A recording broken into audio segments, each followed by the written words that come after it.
Hello everyone, Fantasy Girl here, and welcome back to another discussion video. Now this is a special one in that with the last patch of 5.3 having finished up the story of Shadowbringers, we're now getting ready for patch 5.4 and setting up for the next expansion. Which leaves us the question, where are we going to go next? I think that with the end of Stormblood, everyone, including myself, believed that we'd be heading straight off to Garlemald to finish the war once and for all, and we were all kind of blindsided by the fact that we'd be heading to the First instead. Not too long ago, there was an interview at GameSpot with Yoshi P asking where we're going to be going next, and he stated that we should be subverting expectations and that we should get a refresher on Heavensward. So apart from that, we still don't really have too much of a clue of where we're going next. Now, this wouldn't be the first time that Yoshi P either gave us a red herring or changed his mind halfway through, so we shouldn't take it as written in stone. So I went ahead to the fans and set up an online poll to see where everyone thought that we would be heading off to next, and I included all the lands that we already knew of, even adding such places like the 13th or the Void, the New World, Meracydia, and a bunch of other places, and I just let the fans all kind of judge, and the results were actually a little surprising. Now I know that we're still a bit too early to really be forming any kind of real hypothesis, but we do know that Xenos has taken the throne in Garlemald and that the Scions have safely returned from the First, and we are getting ready to go off to the new area. Sadly, that alone isn't enough information for us to form a real solid answer for the most part, so for right now, what I'm suggesting here is what I personally think that's going to be waiting for us just based off what we know so far. I think that until we see the end of 5.4 and 5.5, at least with part 1, definitely with part 2, we won't be getting any kind of real information, and we should just take any predictions with a grain of salt. What I am fairly certain of, though, is that they promised that Season 1, the story with Hydaelyn and Zodiark, should be coming to an end by the end of 6.0, and finishing up around 6.3. Season 2 will be setting up after that, and that will lead us to 7.0, where they promise that it's going to be something special. The dev team have even discussed various fixes and upgrades to the game's combat and character systems. Even Yoshi P was saying that 5.0 should be the earliest that they start to upgrade that. Now, please keep in mind that while I think that a lot of people here are eager to finally deal with the Empire, I mean, we've been stuck listening to them try to bring culture to us savages since 1.0, and the idea that we are slowly starting to head deeper into Ishabard is a welcome change, such as with the return of the Evilise questlines, the Bojan Resistant fronts, and all that. But they never did state that the end of Hydaelyn and Zodiark would be the end of the Empire. Just a good idea to keep that in mind. So after going over the votes, there are 3 places that clearly stood out among the rest, along with, I guess, an honorable mention. So the first place we're going to be talking about is Meracydia. Now, Meracydia has been mentioned several times, especially during Heavensward, the Crystal Tower series, the Binding Coils of Bahamut, and the Warring Triad. We know that Meracydia is a dangerous and mostly untamed wilderness with scattered tribes that lived there. At least that's how it was thousands of years ago. It was here that Bahamut and Tiamat made their home and sired many children together. However, during the Third Astral Era, roughly around 5,000 years ago, the Allagan Empire invaded and eventually conquered it by slaying Bahamut and later imprisoning his primal form. Since then, it's been rendered into kind of a wasteland before the Allagan Empire fell. Now, I think that it would be reasonable to think that most of it has probably grown back wild after these few thousand years, but I'm also willing to bet that there's going to be plenty of ruins still around. Sadly, so little of the region is unknown to us, including so much geographical information. But this land is being considered because it has been mentioned before, due to the interview that we should be getting a refresher on Heavensward as a hint.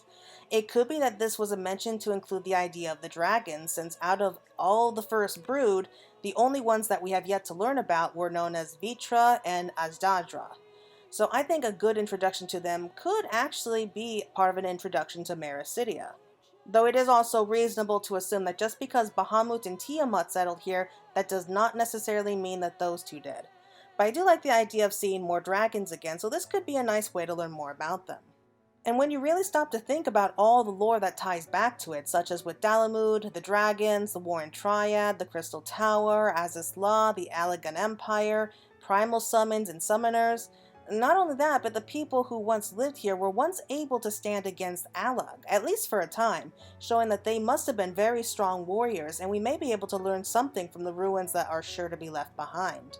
So why should we be going there for 6.0? Well, for the most part, it is a brand new land that we've only ever heard from, and it was mentioned in Heavensward for some time now. Besides, I think a lot more people would want to see more about this world. Some people that I spoke to feel that it would be much more along the lines of kind of a forgotten continent where not only are there ancient ruins of civilizations that were lost to the world, but also maybe these wandering tribes who may be privy to very special information that only they would know about. Maybe something like from Final Fantasy IX, if I have to guess. It could also be there we learn more about the plot points being tied to Hydaelyn and Zodiark after everything that's happened, and maybe it could be a good chance for it to come to a conclusion alongside 6.0, potentially expanding all the way up until 6.3. I even heard some people mention that maybe we have some time travel mixed in that allows us to be able to travel back to the past and see how it was like 5,000 years ago, maybe go up against the Allagans and help lead the war that eventually led it to fall. Now, people, as cool as that would be, we need to accept the sad fact that time travel can't fix everything. The reason that it was able to work with both Alexander's quest as well as with the Shadowbringers quest is that they did it in a way that was actually really clever and made a lot of sense, and it just would not make sense if we were to do that here. I think it would be a very difficult story to try to set up, and why go to the past when the present day version is still right here in front of us? Granted, we have the Echo and we can view the past all that we want to, but I don't think that we should be bringing time travel into this and just confusing things even more. I do admit that it's an interesting idea, maybe a possibility for a future story after Zodiark, but if we do that, I think it more likely that we're only using that to gain information on whatever this new threat will be for Season 2. Personally, I think that the idea of going to Meracydia, while I would love to visit there someday, I think it might be a bit more appropriate or maybe a bit more realistic if we save that for Season 2 and maybe move on to that place maybe in 7.0 or something along those lines. A new land, new story, new threats, that's what I personally think anyway. Next up, we have the long-awaited land of Sharlayan. Yes, the exact same home that most of the Scions are from. This was a very popular theory for several reasons. Now, Idyllshire was introduced in Heavensward, and there's just so much potential here that it's hard to even know where to start. But first off is the idea of the twins and their family. It has been mentioned that their father is a high-ranking citizen in Sharlayan, and the dev team even went as far as to make a model of him, and they just never had a chance to properly use him. He could be a new driving force here with the twins, especially by the end of 5.3. It was implied that they do have potential for future character development. Now, their father is part of the Forum, which is the leading force of Sharlayan, and it could be that he could be presented as a potential antagonist. I'm not saying that he wants to take over the world or anything or kill anyone, but I can see dividing factions in Sharlayan, and it could be that somebody here, maybe high-ranking, I'm not saying that's their father, but maybe someone high-ranking could be planning to misuse this information, and their father ends up getting right smack in the middle of it. Now, I just want to emphasize that he is not a villain, at least I hope he doesn't become a villain, but he could be somebody who becomes a bit of a foil to the twins. I see him as somebody who does care deeply about his children, but maybe because of his duties, he wasn't able to raise them as he should have. He wasn't there to really be the father that maybe the two of them needed him to be. And he could have been just emotionally distant from them, and maybe Louis Soix kind of stepped in and was their primary caregiver. That would explain, at least in part, why the two of them, especially Alize, were so close to him. Now, it was clearly stated that the twins' father was not happy that they chose to leave home in the first place, but at the same time, they were of age in Sharlayan, and he did respect their decision enough to let them go. And because he's such a high-ranking member of society, especially with the Forum, they weren't targeted like how Livava from the Astrologian quest was. Yet perhaps when he learned about his children were stricken with some unknown illness, he's kind of reaching out to them, asking for them to return for their own sake, and who knows, this could be a chance for him to go maybe overprotective father mode. But he does have good reason to do so. I mean, he did let them do what they wanted, and look what happened. He found out that they were stricken with some unknown disease, they weren't able to awaken for a long time, and he probably just wants to bring them back home and safeguard them. That would be amazing to see, because I can definitely see the twins resisting that. And I can also see him as, like, he comes off as very cold and controlling, but it's actually from a place of concern that he's trying to, I don't know, maybe force the twins to come home. In fact, I can see this opening up a whole can of worms here with how Sharlayan hoards all their knowledge, and they kind of pursue those who want to share it with the rest of the world. Perhaps the faction of Sharlayan that's kind of break away from tradition, they want to use this knowledge, maybe not to share with the world, but maybe kind of take control over it. Or maybe vice versa. We have those who do want to share it, and those who don't want to just kind of put the whole kibosh on this whole thing. They want to control those who want to share this knowledge. Either they want to try to steal away all the world's information to kind of prevent another war of the Magi.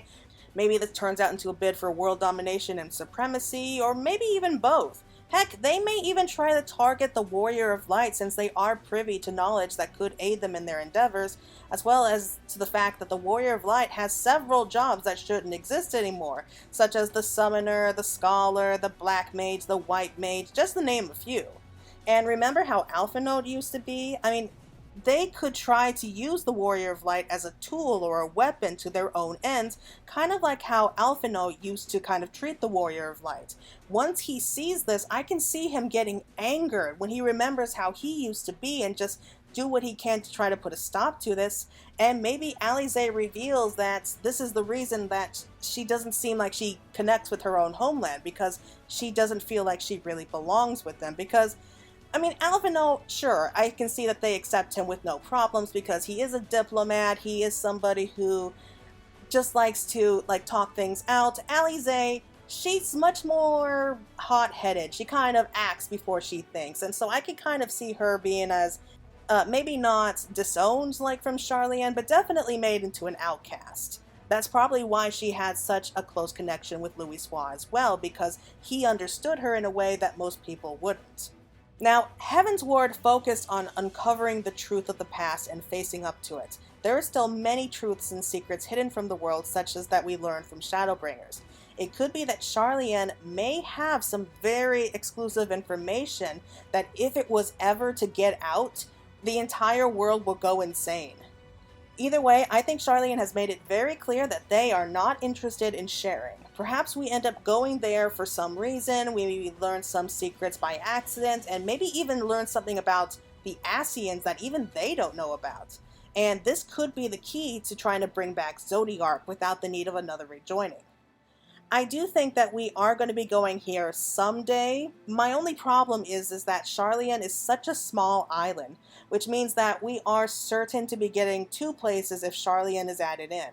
But we can get out of that. You remember the Anti-Tower, which doesn't truly exist on any map and seems to be part of a space all its own, almost like a dimension in and of itself? Maybe we could have either northern lands or islands beyond the edges of the map that we have so far, that we don't know about, that we've never seen yet, but they're all kind of hidden. So we don't know where they exist, they're not on any map, but maybe even a path to the Ethereal Sea and to Hydaelyn herself. That was just another idea that I had, so I do really want to go to Sharlayan someday, but I do hope that they make it in such a way that it just adds to the story and just leads to some amazing character development. Okay, and the next place we're going to mention, number 3, is none other than the evil empire itself, Garlemald. Now, am I the only one here who feels like we've been talking about this place for long enough? I know that some feel that it's too obvious of a next expansion place, and they are convinced that they are going to be throwing another curveball for us. But I will say that we've already started our push into Garlemald, what with the Boshan Resistance, the Sorrows of Wyards, and the Return to Evilise quest, so we've already seen parts of Ishabard. But I feel that this would be a way epic end to end this next expansion and Season 1 all at once, especially since this is supposed to be the end of the Ascians, Hydaelyn, and Zodiark. And there's really only so much war cleanup that we can really handle at one time. And I think that Yoshi P has been wanting to move on with new storylines, new threats, new antagonists, so why not end it here? Plus, it would mean finally filling in the rest of the map for Ishabard. We have a really good way to kind of start off our push on thanks to the Sorrows of Wyatt quest anyway. We actually have kind of a makeshift base in Turncliffe for the time being. Now, Xenos is confirmed to now have taken control of the Empire, and so he's going to be getting everything set up for like the next expansion. Not because he cares about the people or the lands, of course, but I think that he's going to be planning things to make sure that the Warrior of Light has enough challenges in the way that they're going to have to force themselves to become stronger. Or maybe he's actually going to try to taunt them to come to him in the first place. I think that he's either going to end up running the other provinces into the ground, like slaying as many people as he can, setting things on fire, just having his army just make their lives so miserable that he knows the Warrior of Light can't refuse coming any longer. So either he's just going to set himself up as the bait to draw the Warrior of Light in, or he's just going to give them as many excuses or as reasons as possible to come to him in the first place. And rather ironically, this could put the Empire into such a state of disaster that they're about to implode upon themselves, and they need the Warrior of Light to stop them from basically destroying themselves from the inside. Now, if 6.0 is truly the end of Hydaling versus Zodiark, then I do think it would be a nice way to also tie Garlemald in. I sincerely hope that we do go to Garlemald, and I think that we are probably going to at this point. I know a lot of people took Yoshida's comments of looking back at Heavensward, but remember, we did see a trace of Garlemald throughout the story there as well. Personally, I think that this is going to be more of a theme, like the same theme of Heavensward is going to be coming back here in just a very new, educated light, I guess. And what the theme of Heavensward was basically about is that not everything is black and white. It's not just about ending a war, it's about mending relations and accepting the past as what happened. Almost as hard was trying to convince the people of Ishgard to try and make peace with the dragons. Now, they have every reason to hate the dragons and vice versa. Change is hard, especially after 1,000 years of it. But here, going straight into Garlemald, it means that we're not just facing against an entire army or just their military, which is supposed to be the greatest military force in the world right now, but we're going to be seeing the citizens for the first time, and so far we've only heard of some thoughts, like some rumors that are going on, and this could help us see that things are not okay, that their armies are just basically destroying everything that they touch, and that these so-called savages that they think that they're helping are really just an excuse. I think that actually going through the Garlean territory to stop whatever Xenos and Fandaniel have planned is going to allow not only the Garlemald to see that what they're doing is disastrous, but it also will show the Eorzean Alliance that maybe, just maybe, after seeing all these people suffering, that these are victims as well, like they're all victims of the Ascians. Maybe after helping to stabilize the chaos that the Empire has now been thrown into and show the people that they aren't savage monsters like they've been led to believe their whole lives, then this could end up opening a way for new peace here. Especially since if we are going to be facing off against Zodiark as the big bad villain at the end of this whole thing, then we're going to need Garlemald's help. We are going to need all the help that we can get. Now, are we perfect? No. Absolutely not. We're human, we make mistakes just like they do, but that doesn't excuse any one of all the crimes that the Empire has committed. And I can definitely see that there are going to be plenty of people who are not going to be happy about the idea of making peace with Garlemald. Alternatively, though, if I really think about it, we still have a civil war that's going on right now. At least we did. And it pretty much ended with Xenos sitting up on the throne. And I can't imagine a lot of people are happy about that whole thing. I mean, we might get some citizens who are happy that such a strong leader has now taken command, but if you think about the other provinces, they're probably freaking out right about now. Maybe they're going to feel like joining forces with the Alliance is going to be the lesser of two evils, especially with some of the citizens when Xenos really starts to get going. I think that a lot of people are kind of cautious thinking that Garlemald is going to be the next place, and I understand that. We were all pretty confident that's where we were going to at the end of Stormblood. And since Isambard is supposed to be the largest of the continents, it would be difficult under normal circumstances to fit all of those places into just 6 zones. But if you remember, most of these lands are actually supposed to be wasteland. It is possible that we can avoid most of it, kind of like with Othard. Not only that, we've already seen a few places, such as with the Return to Evilise questline, so it's not like we will be traveling across every square inch of Isambard. So again, this can work. I definitely think that we can make this work, as well as for the last words that we heard at the end of 5.3. Now that kind of proof is kind of hard to stand up against. Alright, so I do have one more place that I feel is actually worth mentioning. I do not think it's going to be an actual expansion, but I just thought that I would mention it, and that is the moon. Now let me explain.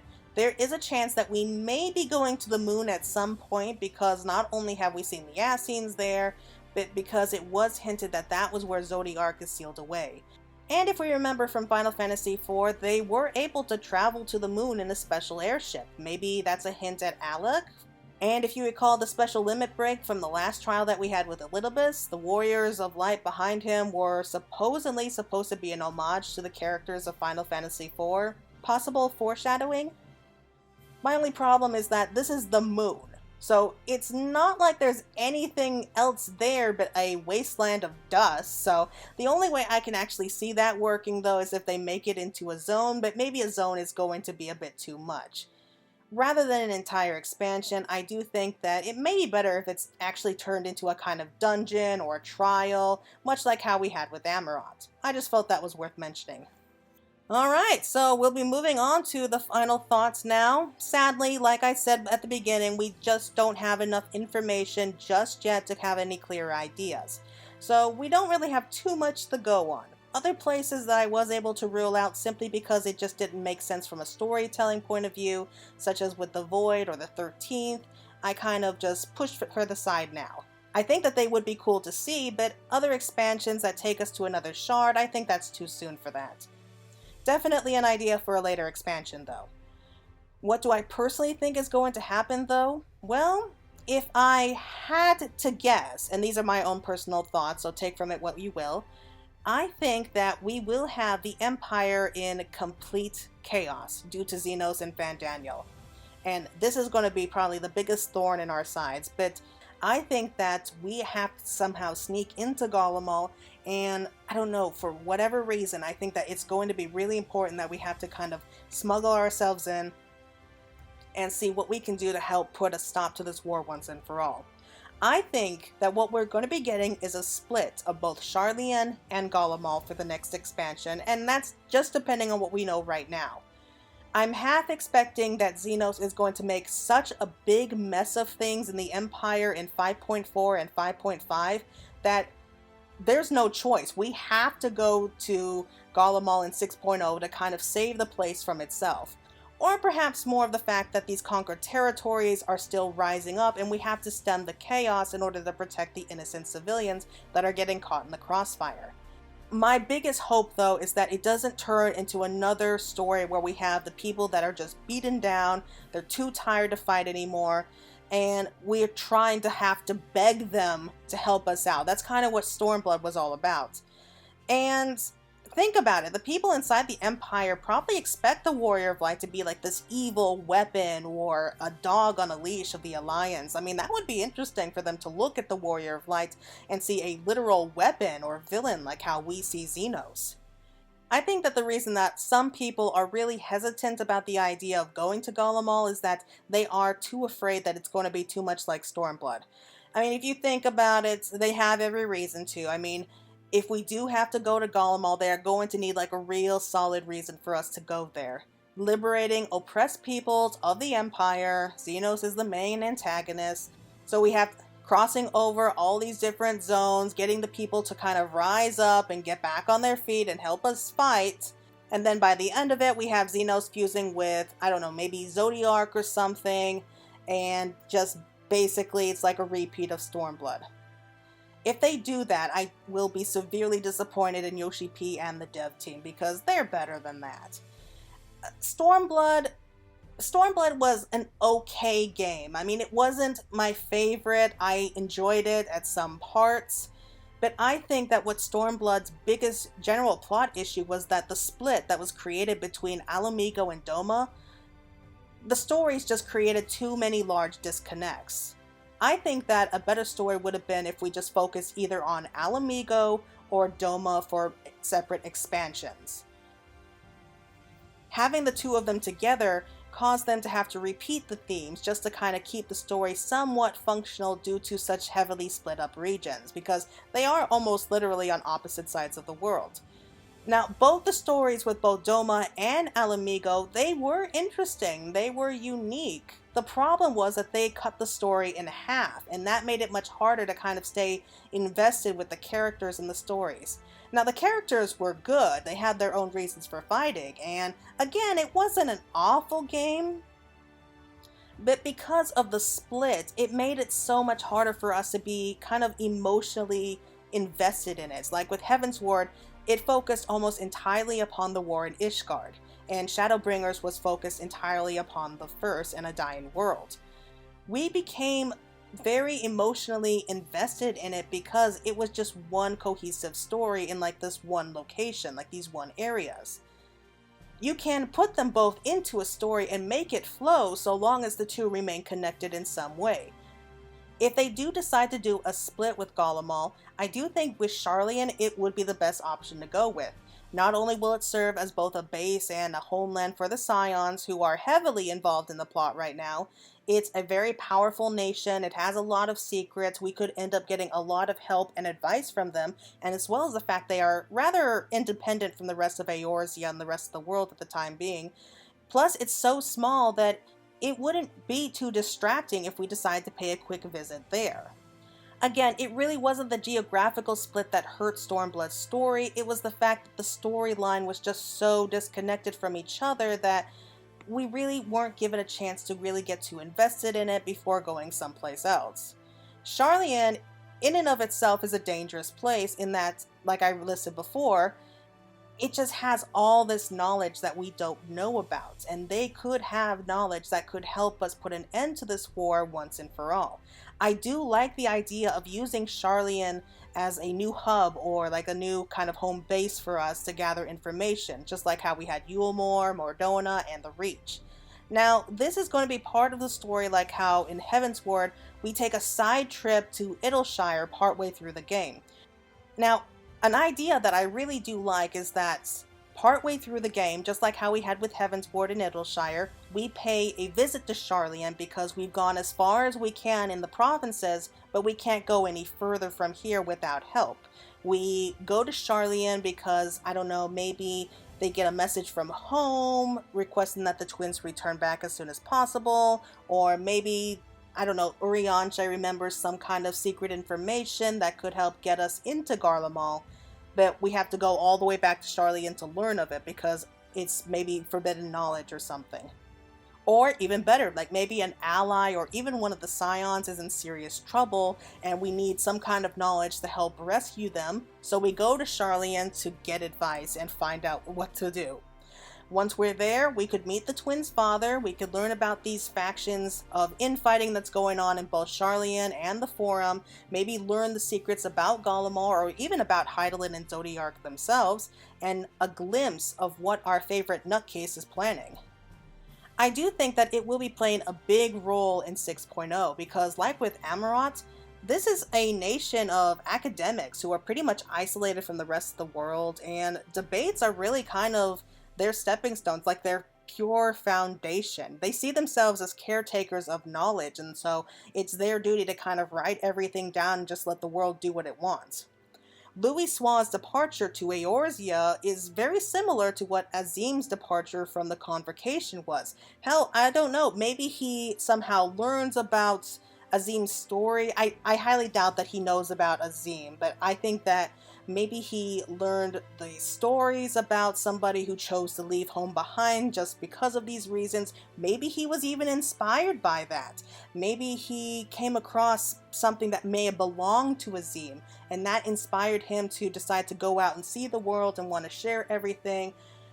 That would be amazing to see, and that would also tie in the fact that the Warrior of Light is Azim, like they are the reincarnated form of Azim, and they're going to have to come to grips with that. I do think that they're going to have to face up to that before this is all over.